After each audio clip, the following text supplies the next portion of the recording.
Waalaikumsalam warahmatullahi Ini nggak terlalu kental. Ada yang lagi saum hari ini?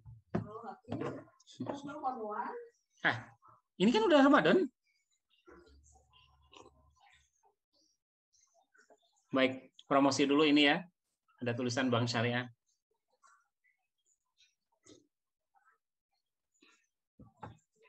Baik, kita bicara tentang perencanaan keuangan atau anggaran keuangan, kalimat-kalimat yang mirip-mirip lah.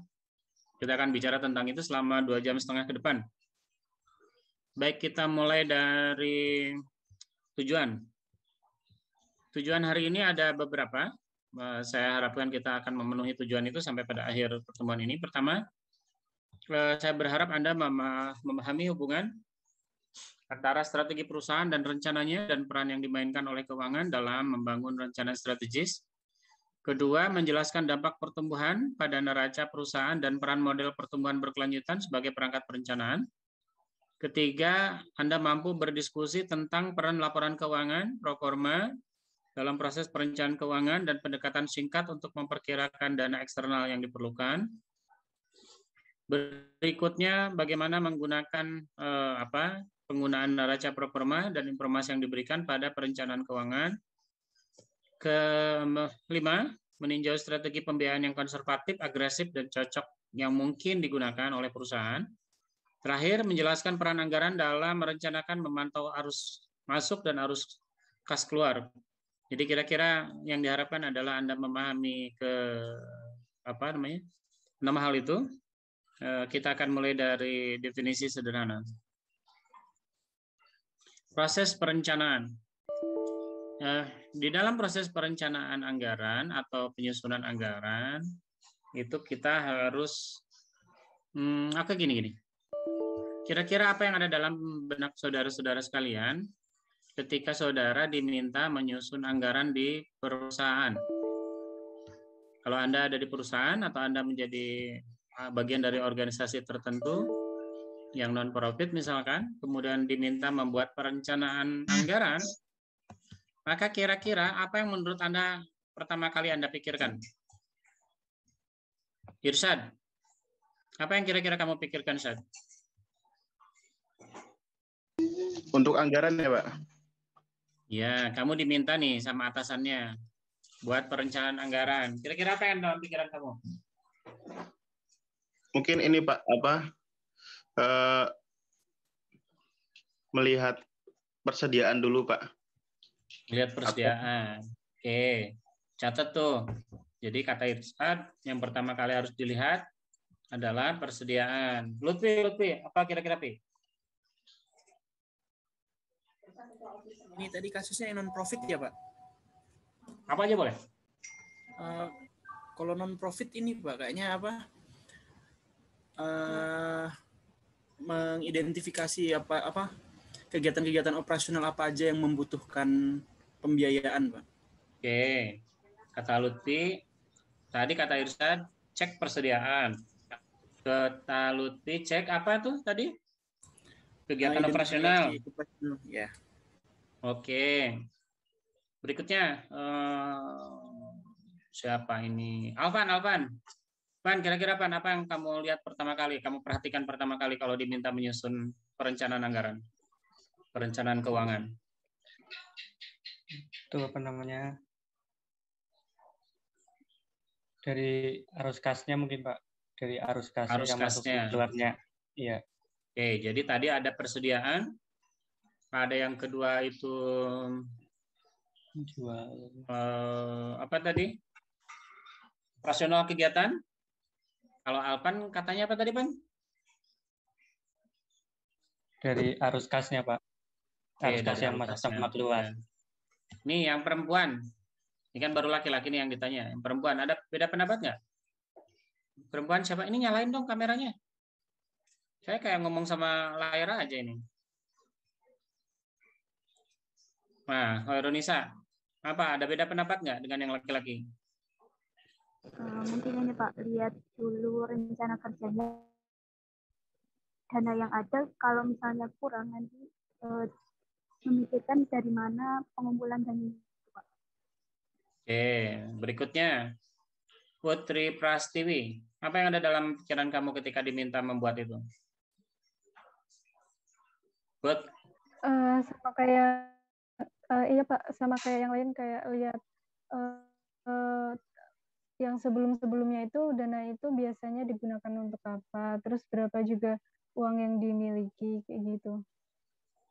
Baik, apa yang Anda lakukan itu semuanya itu lebih cenderung berhubungan dengan sesuatu yang sifatnya berjalan terus-menerus. Jadi Anda tidak melakukan perubahan apa-apa gitu ya. Jadi kalau apa yang dikerjakan oleh perusahaan atau organisasi hari ini itu akan sama dengan apa yang akan dilakukan oleh tahun berikutnya. Tetapi yang jadi masalah, tantangan yang dihadapi, ancaman yang dihadapi oleh setiap perusahaan atau organisasi setiap tahun kan berbeda. Nah, maka pemikiran Anda yang lakukan Anda barusan itu sangat berbahaya. Artinya, akan ada ancaman terhadap keberlangsungan organisasi yang saudara pimpin itu. Jadi bagaimana cara melakukan proses perencanaan yang benar? Maka proses perencanaan yang benar itu dimulai dengan membayangkan apa yang diharapkan di masa depan. Jadi pertama kali yang harus dicek adalah harapan masa depan. Di mana kita bisa mencek harapan masa depan? Harapan masa depan itu bisa dilihat pada visi dan misi organisasi. Jadi visi dan misi organisasi itu harapannya apa? Biasanya di dalam visi itu ditulis harapannya itu akan tercapai kapan itu. Misalkan harapan Alvan tinggal di mana Pan? Saya lupa. Di Kebumen, Pak.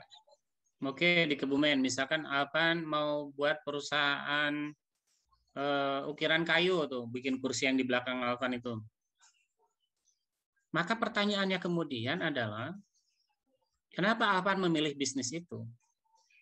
Apa yang ada dalam benak Alvan? Jadi Alvan misalkan saya ingin mendirikan perusahaan bidang mebeler kayu dengan ukiran, targetnya sederhana, menjadi yang terbaik di daerah Kerasidenan Banyumas misalkan. Misalkan orang nanya, kenapa Kerasidenan Banyumas? Kan pertanyaannya itu. Ya saya nggak bisa bersaing dengan produk Jepara misalkan, yang lebih bagus. Saya nggak bisa bersaing dengan produk dari Jawa Barat misalkan yang harganya lebih murah. Tapi saya yakin saya bisa bersaing untuk wilayah Banyumas misalkan. Bolehkah? Boleh. Lantas kemudian, kapan Alvan kira-kira mau jadi raja di daerah Banyumas? Dalam 10 tahun, Pak, saya yakin. Tulisin tuh. Dalam target masa depan itu. Menjadi perusahaan mebeler berbahan kayu yang menguasai wilayah Banyumas tahun 2026. Kan begitu bayangannya. Maka sesudah tujuan itu ditetapkan, tujuan perusahaan kan jelas tuh. Jadi raja di bidang itu. Maka kemudian harusnya timbul pertanyaan begini, dari mana ide itu muncul? Gitu. Nah, Alvan harus menjelaskan dari mana ide itu muncul. Ide itu muncul bisa jadi begini, ada peluang pasar gitu. Jadi kalau misalkan selama ini Pak, kalau mebel-mebel kayu itu beli dari luar kota Pak, dan itu mahal harganya. Padahal harga kayunya murah, dan orang Kebumen itu sebetulnya punya kemampuan untuk membuatnya sendiri. Ya memang misalkan sekarang kalau ngelihat kursi di belakang Alvan itu kan tampaknya belum ada ide yang inovatif. Itu kursi yang bisa ditemukan di rumah banyak orang misalnya. Nah, kelemahannya misalkan Kebumen itu Pak, belum inovatif, modelnya itu juga. Berarti kan ada peluang pasar tuh. Andai saja membuat dengan model yang lain yang lebih inovatif, mungkin orang lebih suka. Karena walau bagaimanapun orang ketika berkunjung ke rumah orang lain kan inginnya mendapatkan suasana yang berbeda. Alat rumah tangga, ruang tamu, itu kursi, meja, itu kan kadang-kadang menjadi prestis buat. Maka kemudian Alvan menawarkan itu. Pertanyaannya, apakah Alvan punya modal? Cek modalnya, punya enggak? Kemudian apakah bahan baku kayu untuk jenis meja kursi ruang tamu itu mudah didapat. Cek sumbernya, di mana harganya, berapa harganya, bagaimana proses pengirimannya. Kemudian apakah Alvan bisa mengerjakan sendiri? Enggak, harus ada orang lain. Harus yang ada ahli vernis, harus ada yang ahli potong, harus yang ada ahli ukir, dan seterusnya. Kemudian, yakin nggak ini akan ada? Misalkan udah bisa nih, berarti butuh pegawai tambahan 5 orang. Yakin nggak bisa kejual? Yakin, kata siapa? Alvan sudah melakukan riset pasar. Ternyata di pasar itu harganya, misalkan untuk jenis meja kursi seperti Alvan itu sekitar 7 juta, 8 juta. Kalau Alvan buat sendiri, itu Pak, perkiraan nyampe 4 juta Pak. Kan berarti ada kemungkinan keuntungan, ada gap antara realita harga di lapangan dengan teori yang Alvan sudah buat. Kata teori Alvan tadi, harga kursi meja seperti itu kok 4 juta. Selisih kan 4 juta. Berarti kan ada peluang masuk ke pasar, misalkan kalau orang jual 8 juta, kamu jual 7 juta atau 6 juta. Jadi kan ada selisih dengan kualitas yang sama. Nah, jadi dari proses cerita tadi itu, kita bisa paham sekarang bahwa menyusun anggaran yang baik, merencanakan anggaran yang baik, tidaklah bisa langsung mulai ujuk-ujuk mencatatkan apa yang mau kita beli, apa yang mau kita terima pada tahun depan. Jadi kalau Putri buat anggaran organisasi ya, misalkan Putri anggota HIMA, terus HIMA MKS itu, himpunan mahasiswa MKS itu mau membuat nyusun anggaran. Putri tuh bikinin anggaran misalkan ya, atau himpunan mahasiswa fakultas atau apa ya disebutnya istilahnya, nggak tahu sekarang. Nah misalkan mau bikin tuh anggaran, kasihin ke orang keuangan, ke orang MKS, karena MKS mempelajari anggaran. Terus Anda ujuk-ujuk aja gitu, Putri itu langsung bikin anggaran, gini. Kemudian kasihkan ke rapat, selesai gitu. Itu proses yang salah. Yang harus Putri lakukan adalah pertama kali tanya ke organisasi, kita ingin apa di masa depan? Apa yang kita rencanakan di masa depan? Kemudian Putri bandingkan apa yang sudah kita punya, apa yang kita belum punya. Yang sudah punya, sudah simpan, divaluasi. Yang belum punya, dibeli. Untuk mencapai tujuan itu yang belum punya apa? Dibeli. Lantas pertanyaannya nanti akan, kalau dibeli berapa? Dari mana uangnya? Kalau sudah jadi barangnya, apa outputnya? Apa yang dihasilkan dari barang yang dibeli itu? Jadi ketika ngomong soal beli uang masuk dan uang keluar, itu bagian yang hampir ending itu. Bagian awalnya itu mencari data tadi. Cari tahu apa tujuan organisasi di masa depan. Cari tahu stakeholder perusahaan atau organisasi itu siapa aja. Jadi kalau Anda nanya hanya sekedar ke ketua himpunan, hanya sekedar nanya ke direktur perusahaan, gagal. Anda harus tanya ke semua orang. Ada sebuah teori namanya stakeholder theory. Di situ dikatakan bahwa untuk meningkatkan value dari stakeholder, itu value dari pemilik perusahaan, maka itu berbanding lurus dengan peningkatan value dari stakeholder yang lain. Artinya, dengan pemikiran berdasarkan based on teori tadi itu, kita harus tanya ke semua orang. Misalkan tadi Alvan mendirikan perusahaan mebeler kayu. Maka kamu tanya ke orang pemasaran, sanggup jual berapa untuk ide kamu membuat ini? Misalkan si orang pemasaran idenya bilang bikin meja kursi kayu dengan tidak lagi menggunakan bahan dasar jati, tapi bahan dasar kayu rangka misalkan ya. Alasannya begini gitu. Dijelaskan. Kemudian kamu tanyakan ke dia, kira-kira sanggup jual berapa? Kenapa kamu mikir itu sanggup? Jadi dia kira-kira akan menjual itu kemana yang memiliki keterjaminan akan terjual. Kemudian kamu tanya ke bagian produksi, bisa nggak ngerjain idenya orang pemasaran ini, bikin kursi yang tadi itu? Bisa Pak, tapi butuh kayu gini. Kayunya hanya didapat dari wilayah ini. Ada alternatif. Jadi perencanaan itu bagian dari banyak alternatif. Jadi dengan begitu kita bisa paham bahwa proses perencanaan anggaran itu dimulai dari melihat strategi perusahaan yang tergambar pada misi dan misi organisasi, yang kemudian dilaksanakan dalam bentuk program program kegiatan inilah yang menghasilkan anggaran. Jadi program kegiatan itu menghasilkan berapa pemasukan, berapa pengeluaran. Jadi anggaran tidak hanya sekedar menuliskan pencatatan anggaran masuk dan keluar. Tapi jauh sebelum itu adalah bagaimana strategi akan dibuat. Baik, saudara sekalian, kalau begitu bagaimana caranya agar sebuah perencanaan anggaran itu pada jangka panjang berhasil? Ada beberapa pertanyaan yang harus kita jawab sebagai manajer keuangan. Tadi kita ambil contoh yang Alvan tadi itu memiliki keunggulan kompetitif yang berkelanjutan. Pertanyaannya adalah, apakah Alvan punya keyakinan? Apakah bagian produksi di Alvan punya keyakinan? Apakah bagian pemasaran di Alvan punya keyakinan bahwa produk mebel kayu yang dibuat oleh Alvan itu memiliki keunggulan yang berbeda? Misalkan harus bagaimana cara jawabnya? Cek. Alvan cari di toko-toko mebel yang ada sekarang, mereka jenis kayunya apa, ukirannya apa, yang lagi tren penjualannya tinggi apa, kemarin-kemarin yang tren apa, maka bisa memperkirakan tren masa depan apa. Nah, keunggulan itu yang harus Alvan cari. Jadi memproduksi sesuatu gampang, tapi mencari apa yang unggul dari produk kita yang susah. Apa keunggulan kita, apa yang kita tawarkan menjadi keunggulan pada orang lain. Dan setiap orang harus berbeda. Saya seringkali mengatakan begini, ketika saya memasak, apa sih yang saya pasarkan? Yang saya pasarkan kan ilmu. Selama ini saya mengajar, menjadi konsultan, menjadi tutor, dan hal yang sejenis terhadap perusahaan-perusahaan yang ada. Apa keunggulan kompetitif saya? Apa yang membuat saya unggul dibandingkan orang lain? Pertama, tampaknya kalau saya ingat pengalaman saya, keunggulan saya dimulai dari dokter. Jadi saya dokter. Kemudian itu menjadi brand.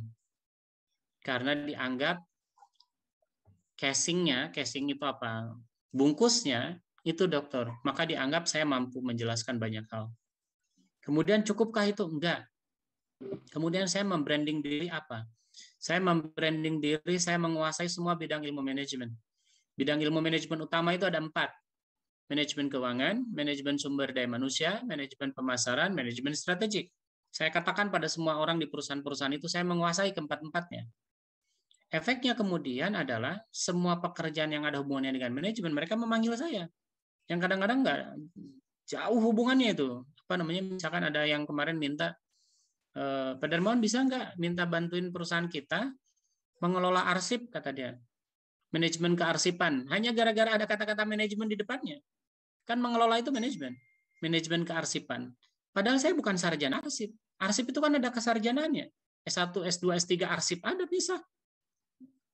Tapi karena mereka tahu saya ahli manajemen, mereka manggil saya. Jadi brand image-nya. Jadi keunggulan kompetitif saya adalah brand image-nya. Pada gelar dokter, dan gelarnya itu menunjukkan kata-kata ilmu manajemen. Di gelar itu tidak ditulis dokter keuangan, tidak. Saya ditulisnya dokter ilmu manajemen. Dokter filsafat manajemen. Akhirnya ya sering dipanggil gitu.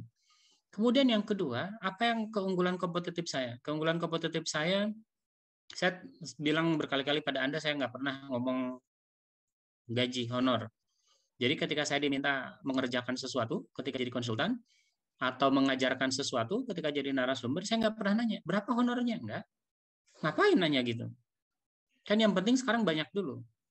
Kalau sudah banyak pekerjaan, orang mengenal, baru kemudian pasang tarif.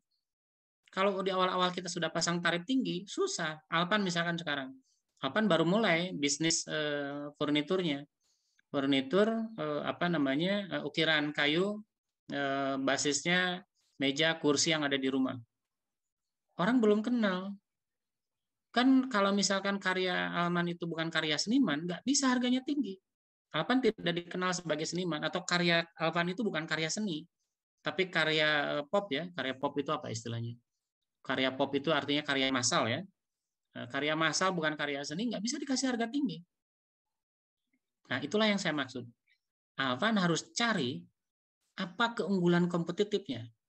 Sebagai perencana keuangan, Neni misalkan bekerja di sebuah perusahaan, kemudian Neni Nurholisah ini Nurholisah ya, itu ingin mencari apa keunggulan kompetitifnya, cari, tanya.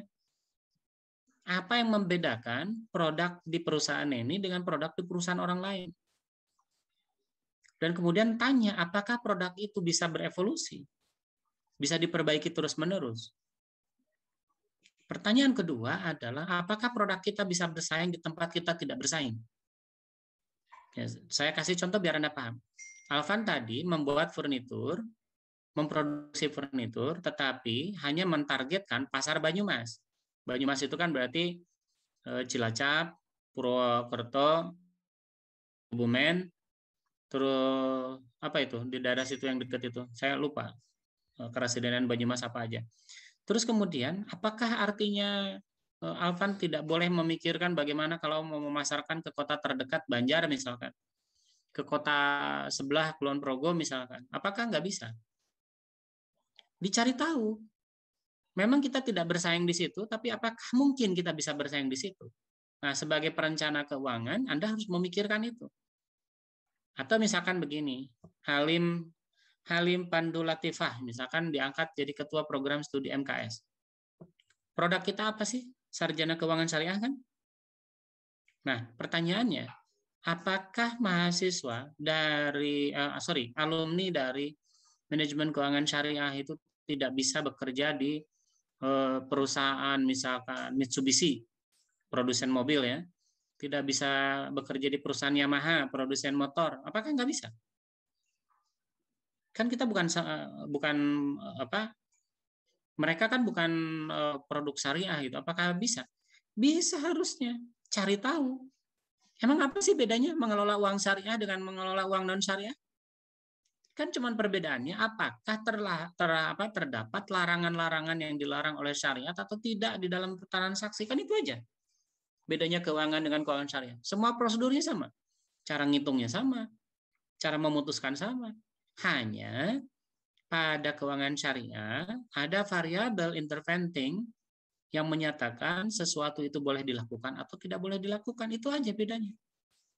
Jadi kalau begitu, semua prosedur keuangan yang ada di perusahaan konvensional sama persis. Perbedaan hanya label syariah. Jadi label syariah itu bukan sesuatu yang menjadi restrik kita, bukan. Kita jadi terhalang gara-gara ada syariah di belakang, salah. Jadi yang betul, kita dapat keuntungan dari kata-kata syariah, karena kita tidak hanya bisa sekedar bisa bekerja di bidang manajemen keuangan, tetapi punya keuntungan lebih memiliki pengetahuan di bidang keuangan syariah. Gitu cara berpikirnya ya. Begitupun tadi itu seperti perusahaannya Alvan, perusahaannya Neni, tanya. Kita tidak bersaing di tempat itu, tapi apakah kita bisa bersaing? Untuk apa sih nanya itu? Untuk kemudian kita bisa memikirkan di masa depan, mungkinkah kita mengembangkan sayap, mengembangkan usaha ke tempat itu, ke wilayah itu, dan seterusnya. Gitu ya. Pertanyaan ketiga, apakah ada ancaman? Pada contoh kasus tadi, contoh kasus Halim, ancamannya siapa sih yang ada di Halim itu? Ancaman Halim itu adalah sarjana-sarjana konvensional. Di UGM ada sarjana keuangan. Apalagi di ITB ada sarjana keuangan, di UI ada sarjana keuangan. Maka ancaman terbesar dari dari produk kita, sarjana keuangan syariah, adalah sarjana-sarjana dari universitas konvensional yang memiliki pengetahuan agama yang cukup.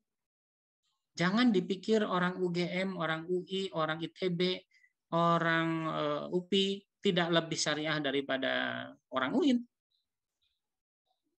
Coba cek Anda ke tempat-tempat itu. Mereka sangat paham agama, agamanya bagus, kuliah di tempat hebat. Kan siapa yang berani bilang kuliah di ITB, kuliah di UI, kuliah di UGM nggak hebat? Jadi mereka orang hebat, paham agama, cocok. Kenapa kata saya cocok? Tadi ingat nggak manajemen keuangan itu dengan manajemen keuangan syariah apa bedanya? Hanya pada persoalan variabel interventingnya aja. Larangan yang terdapat di dalam keuangan syariah apa? Cuma itu. Jadi akhirnya mereka yang dari sarjana-sarjana konvensional itu adalah pesaing terberat kita, ancaman terberat kita. Pada kasus Alvan tadi, pada kasus furnitur tadi, apa ancaman terbesarnya? Ancaman terbesarnya adalah, kata saya tadi, produk dari Jawa Barat yang lebih murah, atau produk dari Jepara yang lebih seni. Kan ancaman. Lantas pertanyaannya, apa yang harus dilakukan Alvan untuk menghadapi ancaman itu? Apa yang harus dilakukan Halim untuk melihat ancaman dari sekolah-sekolah konvensional tadi? Itu yang harus dipikir. Kedua adalah persoalan di mana harus diproduksi, di mana harus dijual.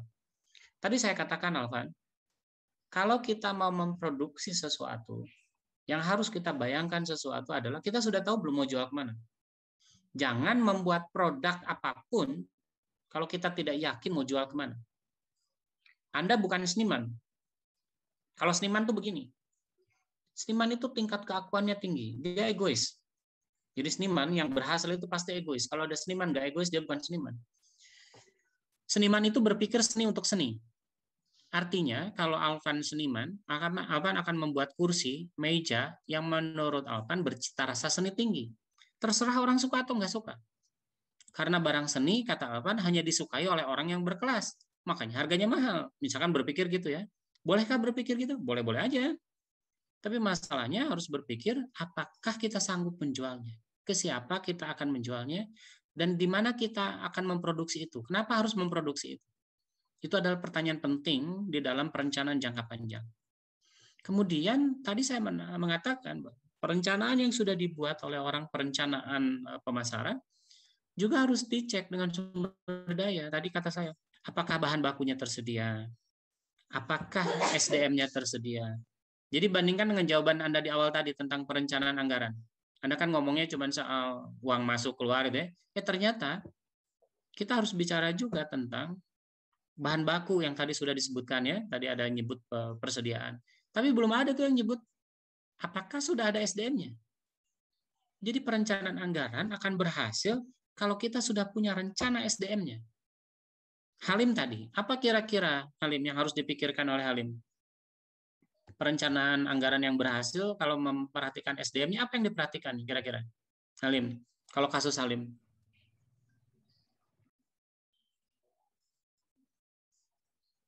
Kalau persediaan kira-kira kita dua kan tadi yang dibicarakan, sumber daya itu persediaannya, kemudian yang kedua adalah SDM-nya. Kalau kita ngitung persediaan dulu deh, kira-kira bagaimana caranya Halim melihat ancaman dari UGM, ITB, UI tadi itu bagaimana menghadapinya dari sisi SDM? Meningkatkan ini Pak, kemampuan ya Pak. Kemampuan siapa? Kemampuan dari sumber daya manusianya. Siapa? Ya, pegawainya. Iya. Siapa pegawai Halim tuh? Mahasiswanya. Pada kasus Halim tadi, bukan dosennya. Mahasiswa kan produk. Betul nggak? SDM yang membuat produk bagus siapa? Dosen. Jadi yang Halim harus pikirkan adalah dosen semacam apa yang bisa membuat mahasiswa yang bagus, yang sanggup bersaing dengan ITB, UI, UGM. Itu yang harus dalam pikiran Halim itu. Bagaimana caranya membuat dosen yang bagus itu? Apakah dosen yang bagus itu dosen yang terus-menerus menulis buku? Enggak lah. Guru itu, dosen itu, tugasnya enggak nulis buku, tugasnya ngajar. Tetapi untuk bisa mengajar yang baik, kemudian dia butuh menulis untuk memperkaya. Apa yang diajarkan itu akan makin kaya, makin paham kalau dia nulis. Apakah dosen yang baik itu yang jumlah artikelnya banyak? Salah, bukan. Dosen yang baik itu adalah dosen yang bisa mengajar dengan baik. Nah, agar dia mengajar dengan baik, dia memerlukan pengetahuan-pengetahuan terkini. Pengetahuan-pengetahuan terkininya dia dapat kalau dia meneliti. Paham ya? Ada bedanya ya, ada stepnya. Jadi, apakah dijamin orang yang menulis banyak artikel jurnal itu akan menjadi dosen yang baik? Enggak. Itu kan pengetahuan teoritis. Oh, kalau gitu ada tambahannya. Harus dibuat Halim itu dosen-dosen yang memiliki pemahaman praktis. Cari dosen yang punya pemahaman praktis. Jadi dosen mengajar sekaligus juga bekerja di perusahaan. Nah, cari yang model gini. Atau apalah caranya. Dari sisi persediaan kira-kira Halim. Bagaimana cara meningkatkan mutu persediaan Halim? Tadi persediaannya apa berarti? Mahasiswanya. Mahasiswa. Oke. Gimana caranya mahasiswanya jadi lebih bagus? Gini, Pak. Gini, Halim. Mahasiswa jadi bagus, itu perkaranya dua hal. Pertama adalah proses edukasi yang ada di kampus. Jadi proses edukasi sebagai hasil dari sumber daya yang bagus itu akan menghasilkan mahasiswa yang bagus. Kedua adalah bahan baku. Kan kata saya mahasiswa itu produk. Bahan bakunya siapa? Bahan bakunya kamu dari SMA sana kan? Nah, biar Halim punya mahasiswa-mahasiswa sarjana yang bagus, memproduksi sarjana-sarjana yang bagus, maka harus cari produk yang bagus. Halim dulu masuk ke UIN pakai jalur apa? UMPTKIN, Pak. Bukan jalur saudara? Bukan, Pak. Gara-garanya saudaranya Bu Narsi gitu, bukan? Bukan, Pak. Nah, jadi kan ada jalur saudara. Fatur Rahman itu jalur saudara itu sepertinya. Saudaranya rektor. Oke. Jadi bagaimana cara meningkatkan mutu dari input masuk sebagai dia bahan baku produk? Halim pikir tuh, gimana ya caranya? Caranya ada banyak.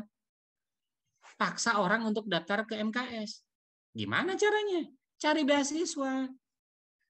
Halim itu kreatif dikit, cari perusahaan-perusahaan. Cari perusahaan yang khusus mau ngasih beasiswa ke mahasiswa MKS. Misalkan ya, Halim menghubungi siapa yang sering ngasih beasiswa? Jarum. Yayasan Pendidikan Jarum, hubungi mereka yang jual rokok itu ya. Gak apa-apa, kiai-kiai kan merokok itu. Tanya ke Jarum, Yayasan Jarum bisa nggak membiayai mahasiswa MKS 2 aja tiap tahun? Kalau sudah dapat, kamu umumin tuh di koran, di media sosial. Ayo daftar ke MKS. Kalau kamu pinter, daftar ke MKS gratis biaya pendidikan seumur hidup. Dikasih uang saku sekian gitu ya. Jadi seumur hidup sekolah di MKS gratis.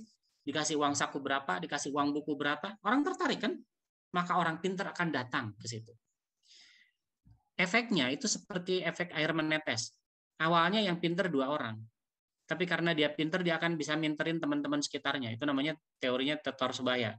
Pembelajaran yang berhasil itu relatif gara-gara tutor sebaya. Halim pinter, kemudian ngajari Putri, Putri ikut pinter. Itu akan lebih mudah daripada saya ngajarin Putri langsung. Paham?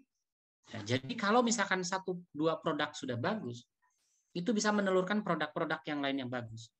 Logika kedua adalah, ketika kemudian 2 orang ini lulus, atau ketika mereka masih mahasiswa, dia sering memenangkan lomba apa, membawa harum nama prodi kita jadi terkenal, kemudian dia lulus kemudian jadi direktur ini, jadi manajer keuangan di mana, sering dipanggil orang untuk bercerita, oh saya sekarang jadi direktur keuangan di BCA itu gara-gara saya lulusan MKS tuh. Wah, orang tertarik. Jadi kalau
saudara sekalian.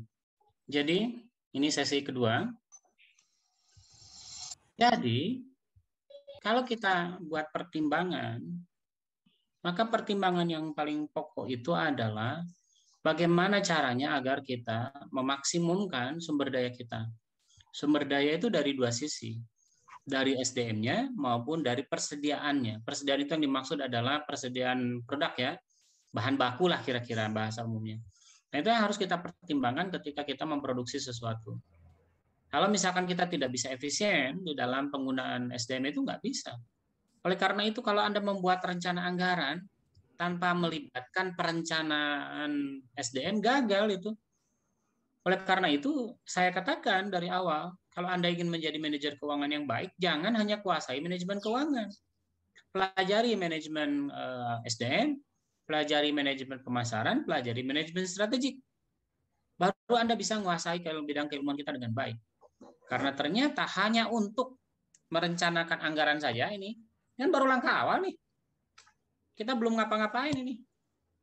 Jadi kita belum ngapa-ngapain, belum melaksanakan proses proses pelaksanaan tugas kita sebagai manajemen keuangan. Hanya baru rencananya aja kita akan gagal kalau kita tidak memiliki pengetahuan itu. Karena tidak bisa menggunakan sumber daya dengan lebih efisien. Gitu ya. Jadi agar Anda bisa memahami perencanaan anggaran yang baik, saran saya mulai sekarang baca-baca buku tentang SDM maupun pemasaran. Tanpa pengetahuan itu Anda akan kesulitan. Baik. Lantas peran kita di dalam perencanaan jangka panjang itu apa? Ada 4. Perencanaan yang tadi kita bicarakan itu kita merangkaikan. Jadi manajer keuangan itu tugasnya merangkaikan. Merangkaikan cerita ya. Tadi kan pertama orang pemasaran, orang perencanaannya mengatakan akan memproduksi sesuatu. Produk ini kemudian dianalisa oleh perencana produksi. Perencana produksi akan mengatakan apakah dia punya sumber daya, punya bahan baku, punya SDM atau tidak untuk mengerjakan ini. Oh, bahan bakunya siap. Oh, alat dan mesin siap. Jadi orang produksi menyatakan sanggup mengerjakan apa yang direncanakan oleh pemasaran. Tapi kemudian ini ada hubungan sama orang lain nih, SDM. Tanya ke SDM, benarkah kita sudah siap ke perencana SDM? Kalau belum, apa yang harus disiapkan? Apakah harus ada diklat untuk pegawai yang sudah ada? Atau haruskah rekrutmen? Nah, kita lihat ternyata orang keuangan itu harus menggabungkan atau merangkaikan banyak kegiatan strategis, banyak manajemen strategis dari divisi atau dari bagian lain. Jadi kalau begitu, pertama adalah peran orang keuangan itu adalah merangkaikan kegiatan yang mengakibatkan tercapainya tujuan strategis. Yang kedua, peran keuangan itu adalah penanggung jawab. Itulah sebabnya orang keuangan itu memiliki peran sentral di perusahaan itu. Peran sentral itu artinya peran yang kuat gitu ya, terpusat. Jadi apa-apa itu tanya orang keuangan. Karena orang keuangan itu memiliki tanggung jawab yang memastikan bahwa rencana strategis itu sudah sesuai dananya, sumber dananya ada, prospek masa depannya kelihatan gitu ya. Nah, karena dia bertanggung jawab, maka secara tidak langsung dia juga memiliki fungsi kontrol. Fungsi kontrol itu dilakukan dengan cara memastikan apakah dalam implementasi rencana strategis perusahaan itu semua bagian, pemasaran, produksi, SDM, akuntansi, pokoknya semua deh, logistik, apakah sudah dilakukan dengan benar. Nah, kalau tadi rangkaian keterampilan itu tools-nya adalah perencanaan dari pemasaran, perencanaan dari produksi, perencanaan dari SDM, tanggung jawab itu diambil gara-gara peran sentralnya. Fungsi kontrol dilakukan dengan cara apa? Bagaimana kita orang keuangan mengkontrol implementasi rencana strategis itu? Dengan cara melihat cash flow. Jadi, fungsi kontrol dilakukan oleh manajemen keuangan dengan melihat arus kas. Apakah arus kas sudah sesuai dengan rencana? Jika tidak sesuai dengan posisinya yang sangat bertanggung jawab itu, apa yang harus dilakukan? Nah, kegiatan ini yang disebut sebagai manajemen risiko. Kan tidak semuanya rencana itu berhasil kan? Ada kemungkinan ketidakberhasilan. Apa kemungkinan ketidakberhasilan itu diakibatkan oleh apa? Tadi misal rencana pemasaran, rencananya bisa gagal gara-gara bahan bakunya mungkin tidak tersedia. Alat dan mesinnya ternyata memiliki waktu hidup gitu ya. Kan dia kan sifatnya menurun. alat dan mesin itu di apa namanya, diamortisasi ya, diturunkan nilainya. Ternyata mesinnya tidak akan berproduksi lagi sesudah 5 tahun, kemampuannya menurun. Ini kan dihitung oleh manajemen risiko. Jadi peran keuangan di dalam perencanaan keuangan itu ada 4. Berfungsi untuk merangkaikan, berfungsi sebagai penanggung jawab, berfungsi sebagai kontrol, terakhir adalah fungsi manajemen risiko. Kalau kita lihat, pada intinya persoalan perencanaan anggaran itu sama sekali bukan persoalan apakah kita sudah melakukan kegiatan atau tidak, bukan. Tetapi apakah ada pertumbuhan atau tidak. Itulah sebabnya saya tadi menyalahkan proses perencanaan anggaran yang Anda buat. Anda kan buatnya langsung membuat belanja ini, belanja itu, butuh uang berapa. Enggak. Yang pertama kali ditentukan itu targetnya dulu. Karena perusahaan atau organisasi menjadi baik, menjadi berkembang kalau ada target pertumbuhan. Misalkan tadi, kalau target Anda, siapa tadi, Halim itu terlalu sederhana. Targetnya kan, biasanya nih, target kampus itu begini. Sekarang yang daftar 1.000 orang, maka yang harapannya nanti yang daftar 1.100 orang. Yang ini yang lulus harapannya ya yang keterima itu 190 orang misalkan ya, atau 100 orang. Kemudian dari yang 100 orang ini yang lulus harapannya 95 orang. Jadi yang tidak lulus, gagal, drop out itu 5 orang. Apakah cuma segini? Enggak, mereka kan kemudian berharap tumbuh. Tapi apakah berharap tumbuh itu artinya mahasiswa yang diterima akan naik terus? 120, 130, sampai kemudian 500 orang? Kan enggak. Pertumbuhannya yang mana? Ini pendaftar. Makin banyak pendaftar, artinya sekolah itu makin bagus. Apakah itu artinya jumlah mahasiswanya makin banyak? Tidak. Mahasiswa itu tidak boleh sampai sebanyak-banyaknya. Misalkan ditargetkan 200, sudah 200 itu maksimum saja. Nggak perlu kemudian nambah jadi 500 orang, ngapain? Yang harus diperbaiki adalah kualitas lulusan. Lulusannya asalnya misalkan 95%. Naikin jadi 98%. Terus apakah bisa naik lebih tinggi lagi? Enggak, batasnya 100. Nggak ada bisa lebih tumbuh lulusan dari asalnya 100% jadi 110%. Ya 10-nya dari mana? Anak kucing. Nggak bisa, berhenti sampai sini. Lantas di mana pertumbuhannya? Kan ini tumbuh. Lantas di sisi ini apa yang tumbuh? Nggak ada lagi yang tumbuh. Ada keterserapan. Jadi dari 95% lulusan Halim itu, 95% itu, yang bekerja di perusahaan keuangan berapa orang? Jadi perusahaan bidang keuangan berapa persen? Yang bekerja di kementerian, lembaga, tetapi di bidang keuangan, berapa persen? Berapa yang bekerja di perusahaan, tetapi tidak di bagian keuangan? Berapa yang bekerja di kementerian, lembaga, tapi non-keuangan? Berapa orang yang berwira swasta? Berapa orang yang melanjutkan studi ke S2? Berapa orang yang tidak bekerja? Ini data ini yang disebut tumbuh itu. Jadi Halim berhasil kalau berhasil meningkatkan ini. Pertanyaannya, apakah Halim punya data ini? Berapa orang yang bekerja di kementerian? Berapa orang yang bekerja di perusahaan? Punya nggak data ini? Kalau nggak punya, berarti Halim bukanlah ketua program studi yang baik. Gimana kita bisa merencanakan masa depan organisasi kalau datanya tidak ada? Ingat kata saya tadi, yang penting adalah ketercapaian tujuan. Anggaran itu ketercapaian tujuan. Lantas tujuannya apa? Kalau nggak punya data, nggak punya tujuan. Kalau tadi produksi furnitur, apa tujuannya? Tujuannya tentu saja menjual furnitur yang banyak, laba yang tinggi. Karena kalau furnitur dijual banyak, labanya rendah, ngapain juga? Jadi laba tetap harus tinggi. Ujungnya laba. Bagaimana ukuran laba? Kalau ini kan ukurannya kan jumlah produksinya mahasiswanya. Mahasiswa kan produk. Kalau dari furnitur apa produknya tadi? Kursi, meja.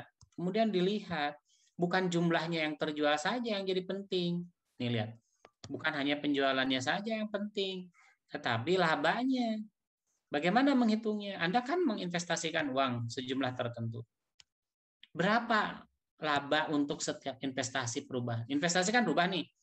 Naik dari tahun 2001 sampai 2005 itu naik terus investasinya. Apakah returnnya juga naik terus? Jangan-jangan investasi naik terus, returnnya tidak naik terus. Harusnya pertumbuhan investasi itu berbanding lurus dengan pertumbuhan return. Jadi di lembaga bisnis itu, cek. Ujungnya pasti laba. Kenapa? Tujuan tadi kan masih ingat? Tujuan dari perusahaan itu adalah memastikan kemakmuran dari pemilik perusahaan. Kemakmuran itu didapat dari laba yang tinggi. Nah, return on investment kadang-kadang dipersandingkan dengan return on asset. Return on asset itu kenapa penting dipertimbangkan? Karena kadang-kadang tidak berbanding lurus. Jadi asetnya itu misalkan kita buat jadi ekuitas ya. Apa yang mau kita gambarkan dengan pertambahan ekuitas itu? Itu yang harus kita cari. Tetapi memang return on itu adalah alat pertumbuhan yang paling sederhana. Artinya variabel yang dibicarakan ini terlalu sempit. Oleh karena itu timbullah alat ukur lain yang disebut sebagai economic value added. Jadi apakah ada nilai tambah ekonomis dari apa yang kita produksi tadi? Kan tadi produksi furnitur itu kan asalnya kayu. Nilai ekonominya dirubah menjadi furnitur. Perubahan ini haruslah menghasilkan nilai tambah juga dalam bentuk laba, dalam bentuk uang. Nah, apakah pertumbuhan itu meningkat dengan perubahan bentuk ini? Ini yang harus dipertimbangkan. Jadi ketika Anda mempertimbangkan baik buruknya pertumbuhan, lihatlah tujuan organisasinya. Tidak semuanya itu persoalan investasi, enggak. Anda dirikan program studi karena Anda di sekolah negeri, jangan bicara investasi. Kebijakan publik itu enggak penting investasi itu. Berapa banyak uang itu enggak penting. Bagi kebijakan publik yang penting ketercapaian tujuan. Rugi nggak jadi masalah, karena rugi dan untung bukan tugas kita sebagai pemerintah. Tugas kita sebagai pemerintah itu memperhatikan kesejahteraan orang. Salah satu instrumen kesejahteraan adalah pendidikan. Nah, makanya instrumennya ini, keterserapan ini. Beda ya. Jadi ketika Anda menyusun anggaran, ceklah anggaran yang Anda buat itu apa. Apakah profit? Kalau profit ya sudah, gunakan ini, ROI, EPA, penjualan. Kalau dia non-profit, cek dulu tujuannya apa. Ternyata untuk tujuan pendidikan begini, tujuan yayasan begini, tujuan apalagi penggalangan dana zakat apa gitu ya, beda-beda. Target pertumbuhan ini yang harus kita jelaskan dari awal. Nah, model pertumbuhan berkelanjutan itu ada banyak. Ada di sini setidaknya saya catatkan 5, masing-masing beda-beda. Ada yang mempertimbangkan ekuitas saham biasa. Jadi dia disebut tumbuh itu kalau dia menerbitkan saham baru atau tidak. Kalau misalkan dia tidak tumbuh ya tidak menerbitkan saham baru. Artinya jumlah saham beredar ya itu aja sama itu ya. Jadi tidak menerbitkan saham baru. Jadi sesudah IPO itu menerbitkan saham baru kah? Nah, ceritakan. Ini sudah ada di pertemuan sebelumnya. Kemudian ada perputaran aset total perusahaan. Ini apakah dia ada pertumbuhan atau tidak dicek. Apakah ada pertumbuhan dividen? Kan dividen itu kan ada di kebijakan dividen, ada dividen tetap, ada dividen menurun. Ada dividen menurun itu tentu saja tidak diniatkan ya. Dividen menurun itu biasanya artinya fluktuatif, bisa naik, bisa turun. Ada dividennya 0, pokoknya nggak mau ngebagiin dividen aja. Nah ini juga harus dicek penyebabnya. Apakah kalau ada perusahaan membagikan dividen 0 terus-menerus artinya pertumbuhan perusahaan itu tidak terjadi? Jangan salah. Orang nggak mau membagikan dividen itu gara-gara dia memisahkan laba ditahan itu untuk investasi. Maka efeknya kemudian gara-gara dia tidak membagikan dividen, nilai investasinya makin besar, laba perusahaan yang dihasilkan dari aset menjadi lebih besar. Jadi artinya perusahaan itu tumbuh walaupun dividennya 0. Hati-hati ya. Kemudian ada juga yang mempertimbangkan antara rasio aset dengan ekuitas. Jadi apakah pertumbuhan itu maknanya makin besar ekuitas itu maka asetnya makin nambah? Belum tentu. Aset itu tidak mesti sama dengan ekuitas. Tidak mesti. Nah, masalahnya apa yang kita jadi bahan pertimbangan? Apakah laba bersih perusahaan itu terus-menerus konstan, itu artinya perusahaan itu tidak tumbuh berkelanjutan? Itu juga harus dicek. Ini akan menjadi sebuah sebuah riset yang banyak ini. Dari satu poin aja bisa jadi riset yang berbeda-beda. Jadi, saudara sekalian, atas dasar itu kemudian Anda sebagai manajer perusahaan atau sebagai Chief Financial Officer harus membuat satu laporan yang disebut sebagai laporan keuangan pro forma. Jadi laporan keuangan pro forma itu apa tuh kira-kira laporan keuangan pro forma?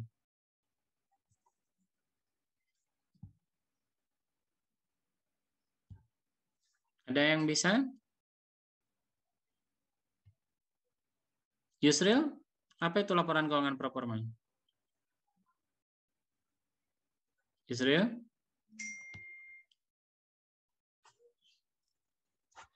Jangan-jangan pada tidur. Nyalain. Man, apa itu laporan keuangan pro forma, kan?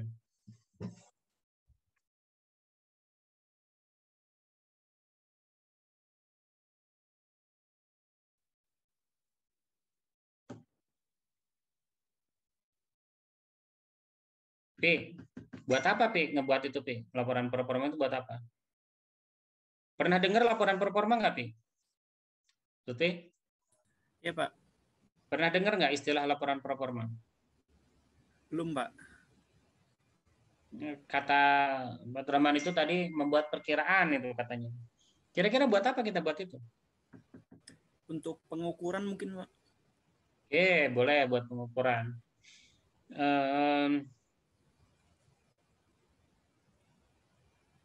Salwa.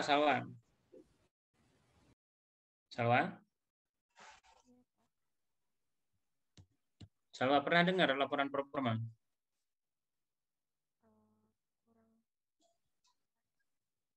Salwa di mute? Enggak ada suaranya.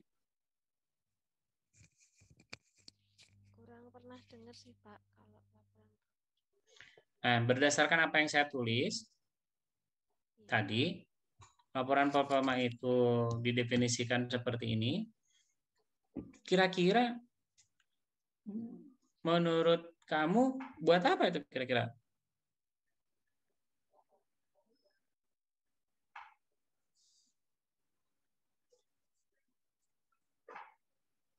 Untuk melihat kesehatan dan kekuatannya dari keuangannya. Oke, Wahyu coba kasih contoh praktis Wahyu. Kegunaan dari laporan pro forma itu buat apa Wahyu kira-kira? Contohnya misalnya saya punya perusahaan. Nah, perusahaan ini bidangnya misalnya manufaktur Pak, memproduksi pakaian misalnya.